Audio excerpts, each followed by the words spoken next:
You thought the moment would never come, but here we are, up to lesson 12 in this financial accounting series. And in this lesson, we are going to dig into some financial statement analysis. Well, let's go ahead and start with an example on this one. If you look, you see an income statement for a public company for the last 3 years.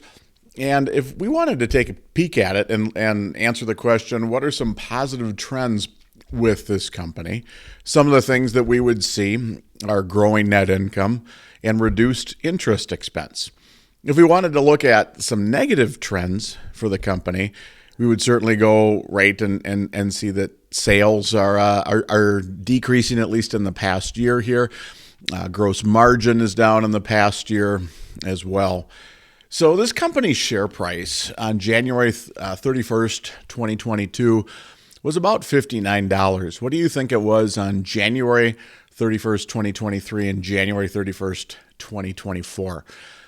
Well, we compare the years here of 2022 and 2023, and we see that net income fell substantially. Now, we maybe, I can eyeball that and say that it's down by about 50%. That's just something that I like to do math in my head. But some other people might just say, well, I could tell that net income is down quite a bit. And sales were pretty flat, so I bet the share price fell. Yeah, and it did fall from $59 to $42. Now, interesting, 1 year later, the share price had bounced back up despite the fact that sales actually fell. Could have been somewhat due to net income rebounding or just better future prospects for the company. What company is this? This is Dell Technologies, making some laptops. A few of you might be tuning in right now from a Dell laptop. Well, an overview here, we want to discuss the purpose of financial statement analysis. We're going to look into how to perform percentage analysis, but we're going to spend the vast majority of our time digging through a variety of financial ratios and really understanding what they mean. So first off, the purpose of financial statement analysis. Lenders, so those who are going to loan money to a company, that's usually either going to be a bank or a bondholder. They need to determine whether or not they would loan money to the company at all, and if so, at what interest rate would be appropriate. Investors, I'm thinking more of equity investors at that point in time, like stockholders, determine whether to purchase stock in the company. And determine also, if they hold stock into the company, whether or not they should actually keep that stock or perhaps consider selling it. Managers want to look at financial statement analysis, and we're going to use the term ratios a lot to figure out which areas they should focus on improving. Quick review question. There's going to be a lot of review questions in this video, but which of the following groups use financial statement analysis to decide whether to make a loan to the company?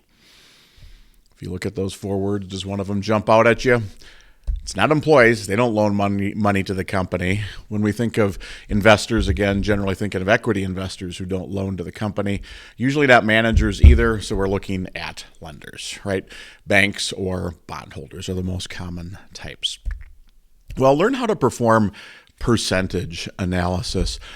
Now, when we're talking percentage analysis, we can see now this is an interesting comparison between these 2 years because we can see that revenue is down, but we can see that net income is up.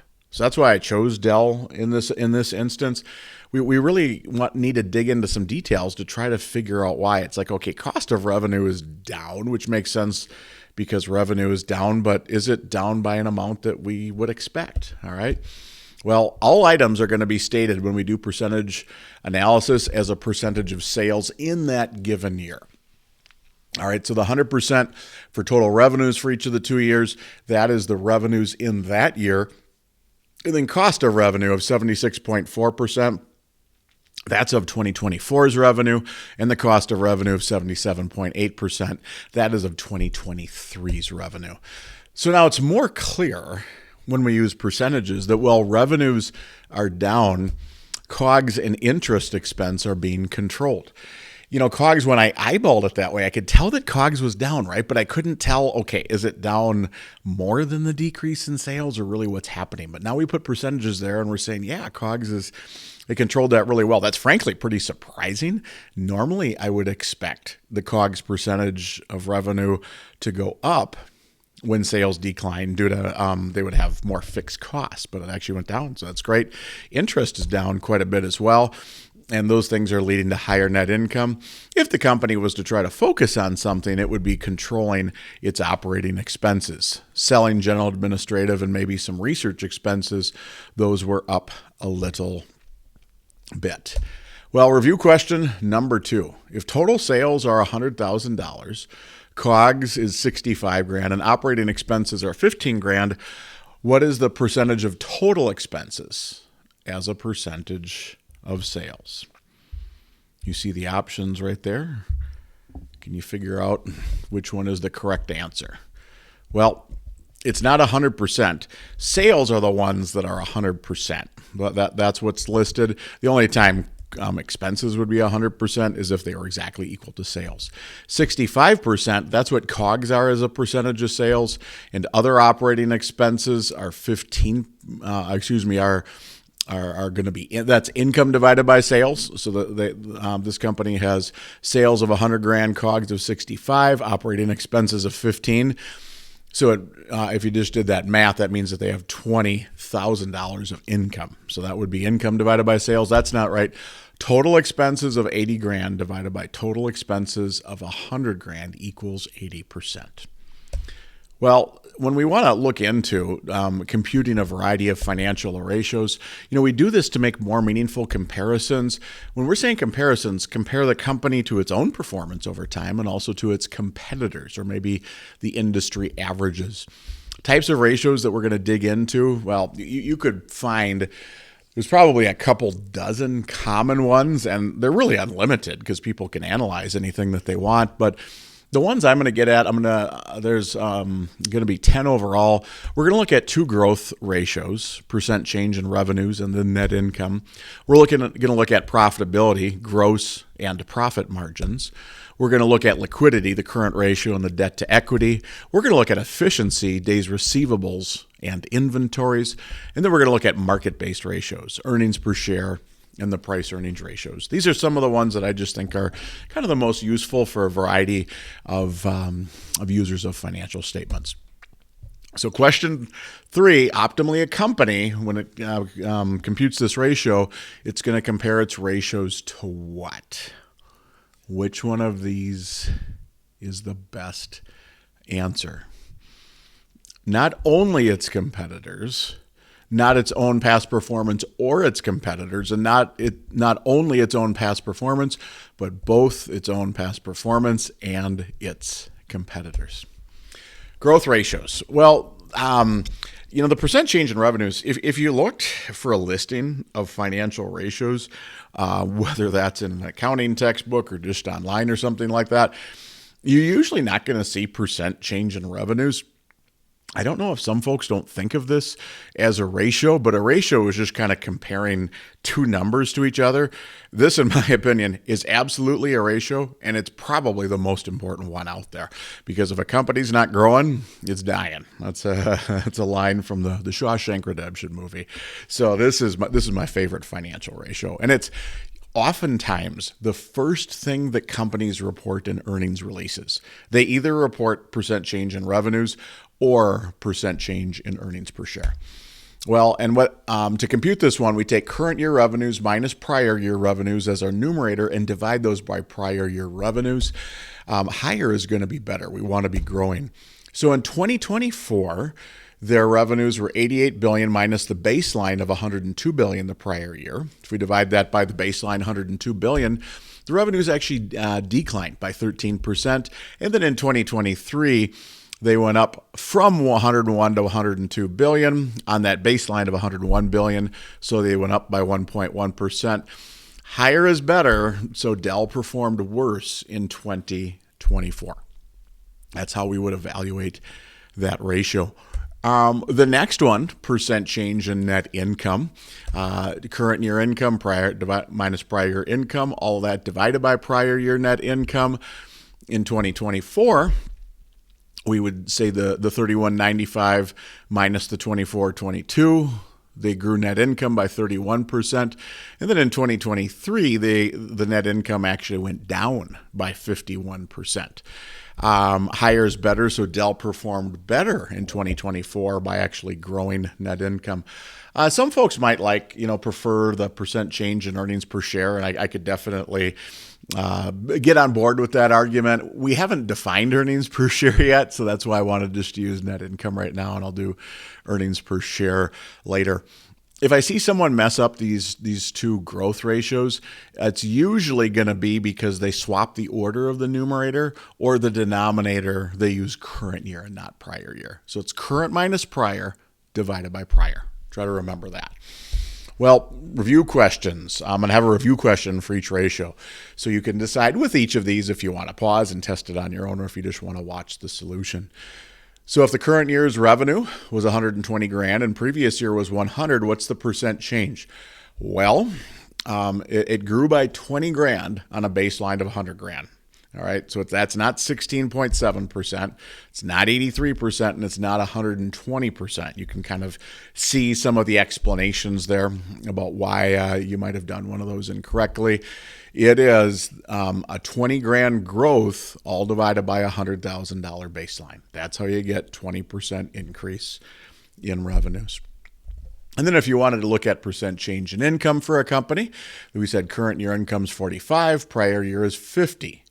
What is the percent change? Okay, it went down by 5 grand on a baseline of 50. So that's not 90% or 11% or a minus 90%. It went down by 5 grand on a baseline of 50, so it went down by 10%. All right, now on to the next one. We kind of are going to go through 5 of these sections with 2 ratios each. Second section, profitability ratios. There's a lot of different ways that we could look at profitability: gross margins, operating margin, EBITDA margin, profit before tax margin, net income margin, profit margin. I'm going to focus on gross margin and profit margin. So gross margin is gross margin divided by net revenues. Sometimes that's called gross profit. Sometimes it's not even listed. You don't have to list gross margin or gross profit. Some companies don't. I honestly don't know why that certain companies don't, unless they just don't, if it's not a term they use internally a lot. So I prefer when they do. Higher is going to be better here. This is kind of showing how much we're marking up our goods by, or what sort of profit we're getting on our goods before considering our other operating expenses. So 2024, we got the 20 billion divided by 88 billion. That's 23.6%. In 2023, it's 22 billion divided by 102 billion is 22%. Dell performed better in 2024. And if we had gone back to that percent, when we looked at everything as a percentage about 5 minutes ago, you remember that cost of goods sold decreased as a percentage of sales. So by definition, then gross margin is going to increase as a percentage of sales. Profit margin, another area to look at. Not how much is just company taking to gross margin, which that oftentimes is like how much can you mark up your products by. But what profit margin is it looks at all of your expenses. So cost of goods sold are usually going to be your biggest, especially for a manufacturing company, they will. But this is going to look at selling expenses, general administration, marketing, research, development, interest, taxes, everything. All right. Net income divided by net revenues. And keep in mind that companies might use some different terms here. They might use net profit, right? They may use net sales or something like that. So just keep that in mind. Higher is going to be better here. We want to take as much as possible to the bottom line. $3 billion on our baseline of sales of $88 billion is 3.6% this past year. The year before, $2.4 billion on $102 billion of sales there was a 2.4% profit margin. So Dell performed better in 2024. We went through that one, kind of on that percentage, the percentage slide, and it's because they did a good job of controlling their cost of revenue and their interest expense. All right, 2 review questions. What is the gross margin if a company has revenues of 500 grand, cost of goods sold of 300 grand? Well, it must have gross margin then of $200,000 off a baseline of sales of 500. So that's not 250% or 167% or 40%, but excuse me, it is actually, one sec here. That one, and I'll fix that with the PowerPoint that I end up publishing. It is actually 40%. If you look at that math right there, 200 grand of gross margin divided by 500,000 of sales should be the 40%. So I was kind of surprised when it didn't pop there. So 40% is what it is. The cost of goods sold percentage would be 60% here, right? But we're computing the gross profit percentage, gross margin percentage. So I'll fix that one. All right, review question 7. The profit margin for a company with expenses of 120, revenues of 150. Well, it's going to have profit of 30 on revenues of 150. That's not 15% or 25 or 80%. It is 20%, 30 grand of profit off sales of 150. And I give you some clues there about if you had done it wrong, some common things that you might have done wrong there. Well, liquidity ratios, we'll get into 2 of them here. The current ratio is going to be current assets divided by current liabilities. Higher is going to be more conservative. So when you think about the current ratio, if your current assets are less than your current liabilities, that kind of implies that the stuff that is either currently cash or that will be cash in a year will not be enough to cover the stuff you have to pay off within a year. So if the current ratio is less than 1, in theory, that's more aggressive. Now, a lot of big companies do have a current ratio of less than 1, and they plan on generating profits from their operations to help pay off current liabilities or taking out loans or something like that. But it's not a good nor bad thing. So if we look at this one right here, their current assets, 35 billion, current liabilities of 48 billion. So it's 0.74. The year before, 42 billion of current assets divided by 51 billion of current liabilities. That's 0.82. So they got more aggressive in 2024. Now, an important thing I want to note, some people will say that would be bad. And they'll say, you got to have a current ratio of 1. Well, if we look at the 3 years for Dell, they have never had a current ratio of 1, and they're somehow still in existence that way, right? So they are most likely generating some profits from their operations that they're actually are not part of current assets, but like cash flows from operating activities that they're using to pay off their current liabilities, or perhaps they could end up borrowing, although their long-term debt really isn't increasing that way. So it's probably just a lot of profits from their operating activities. So it's more aggressive if it's lower. So that's the way they're going. I mean, you could have a current ratio of like an infinite number. We could call it 100 to 1. If you had 100 of current assets and 1 of current liabilities, that's not necessarily a good thing though, because liabilities, I covered this in the debt lessons. Liabilities and borrowing, that can be done at pretty cheap interest rates. All right. So if you don't utilize any debt and take advantage of those cheap interest rates as a company, you are not maximizing your profits. Yeah, you'll never go bankrupt if you don't have any liabilities, but you're not going to be maximizing your potential profits. So it's kind of a company's choice and its risk appetite. The debt to equity ratio, total liabilities divided by total stockholders' equity. Higher is more aggressive. The more liabilities that you have compared to your equity is more aggressive. This is the one that doesn't make a lot of sense for Dell because they have negative stockholders' equity. So 84 billion of liabilities, 2 billion of stockholders' equity, minus 36 to 1. In 2023 there, you can see that the answer is a minus 30.6 to 1. They're not very comparable because stockholders' equity is negative, and it's negative because they've had a deficit in retained earnings, and they've done a lot of treasury stock buybacks. So, in theory, in 2024, their debt went down and equity went up, in that it's closer to 0, so they're more conservative. But that's just showing you the computation. The typical company is the debt is not, I don't know, the debt is not going to be significantly higher than equity for a typical company. A lot of companies would have debt less than equity.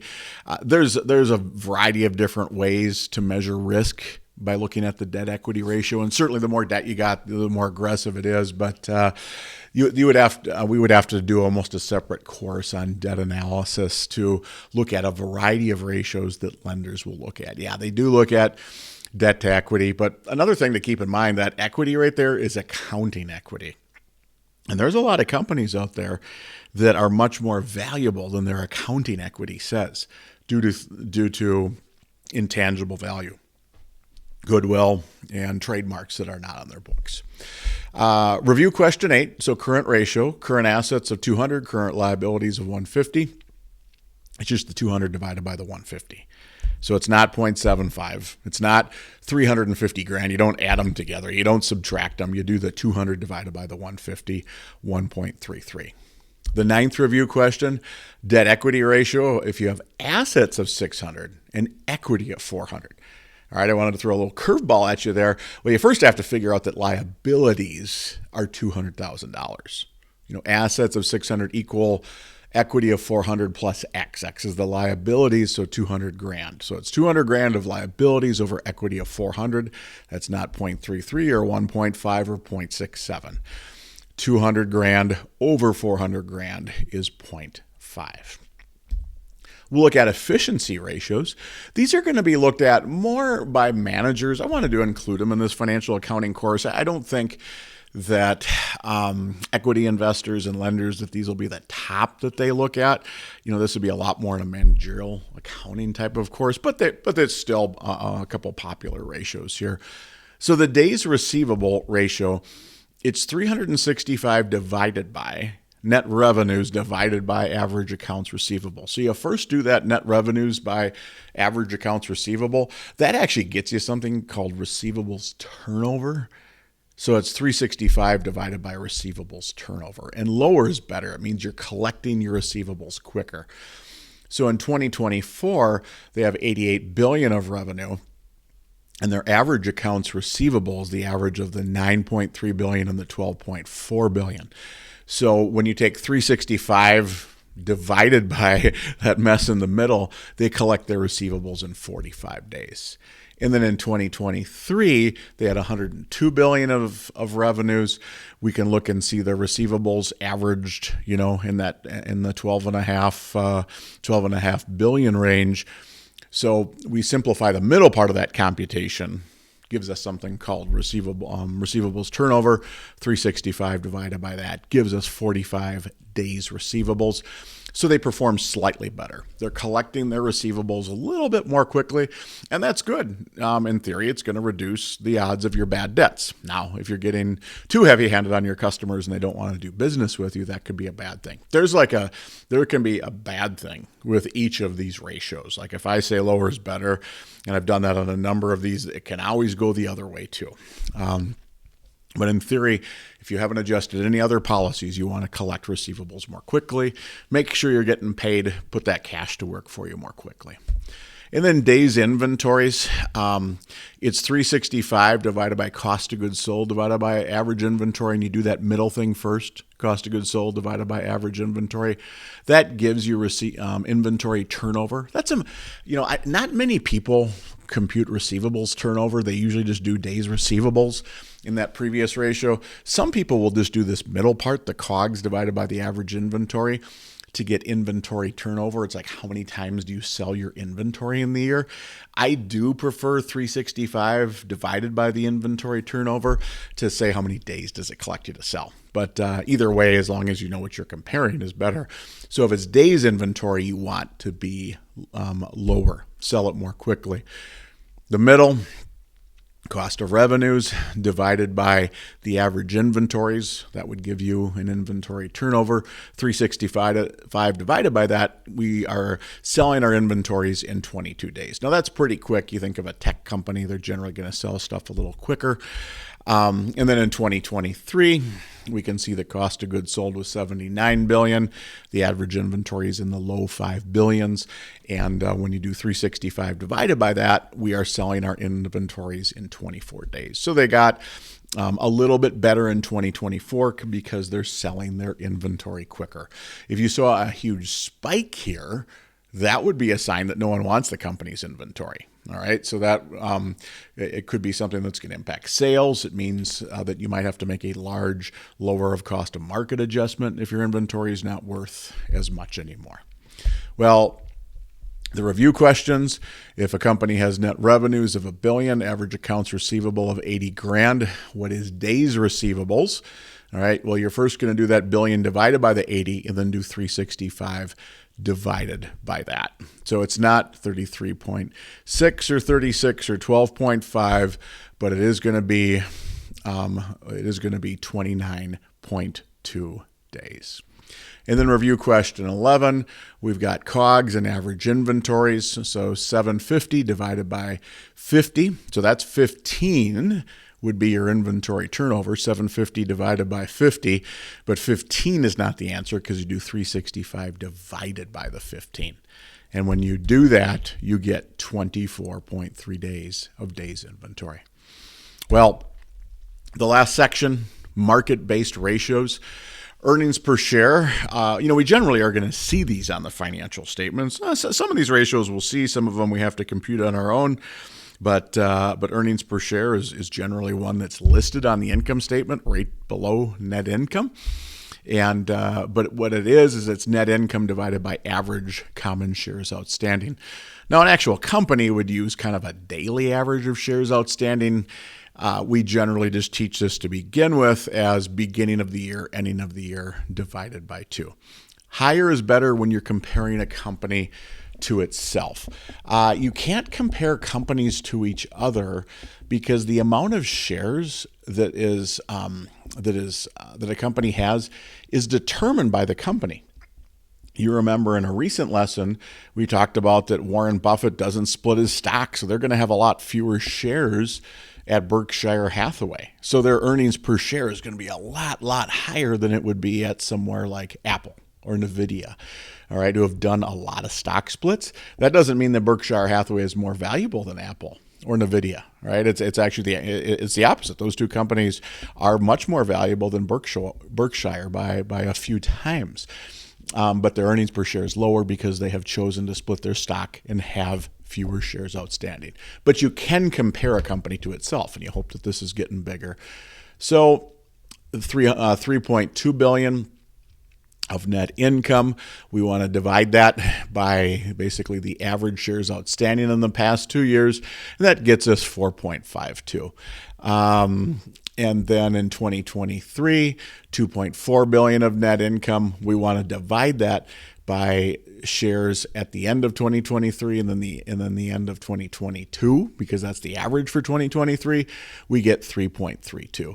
I put a little, that's not a multiplication there. That's meant to be, so Dell's getting better, but that's meant to be an asterisk. That's just going to say that it's also listed on their income statement. And if you looked at Dell's income statement, they would be close, the amounts that I showed you there, but not exact, because I'm using a simple average and not a daily average.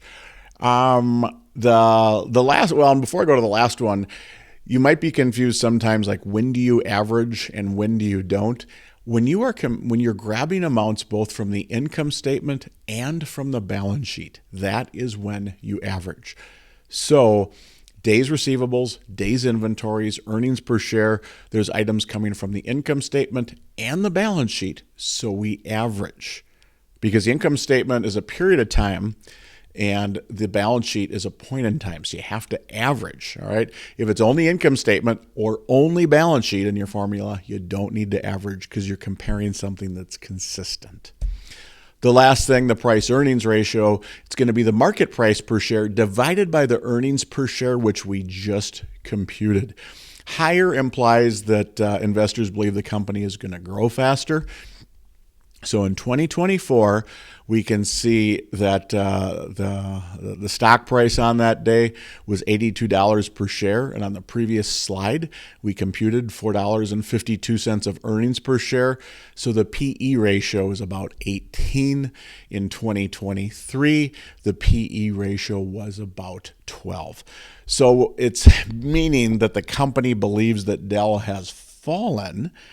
All right, but it didn't punish their share price maybe the way that we would have expected, because the investors likely believe that this company is going to bounce back. All right, so that's what's going on with that one. The average PE ratios are probably 20 or 25 if we're thinking more industry wide. Well, two final review questions here. If a company has $100,000 of net income, and then beginning shares of 10 and ending shares of 30, average shares are going to be $20,000. $100,000 divided by average shares of $20,000 is not 10 or 3.33 or 2.5, it's 5. And then review question 13, compute the PE ratio for a company with a market price per share of $50, and maybe it was like building off that previous review question, the company had earnings per share of $5 per share. It's the 50 divided by the 5, which gives you $10 per share. Give you some explanations there if you maybe had done it backwards. And then when you get done, you can see that revenues declined, but otherwise, there was a lot of strengths, right? It's bad that revenues went down this last year, but income increased, gross margins and profit margins were both better. Current ratio is a little bit more aggressive. The debt equity was kind of a nonsensical look at it this year. They collected receivables faster, sold inventories faster. Earnings per share were up as well, and the price earnings ratio was showing that investors were expecting higher growth. And I won't say that you look at that and that there's any one magic ratio that you take into account when making an investing decision. You will take all of it into account and before making those decisions. If you're a lender, you'll probably focus quite a bit on current ratio and debt to equity ratio, about whether or not you want to make a loan. But if you're an equity investor, you're probably going to focus quite a bit on that percent change in revenues and income and profitability ratios, as well as what the stock price is already at. It's like have people, what are other people thinking? Have they driven up that stock price? And you'd also not only focus on what other people are saying, but what is the future prospects of the company as well. Well, that's it. Congratulations on making it to the end of this financial accounting series. I always sign these off by saying, see you next time. I won't say that unless you're going to take a different series from me. So I'll say thanks for tuning in. Take care, everyone.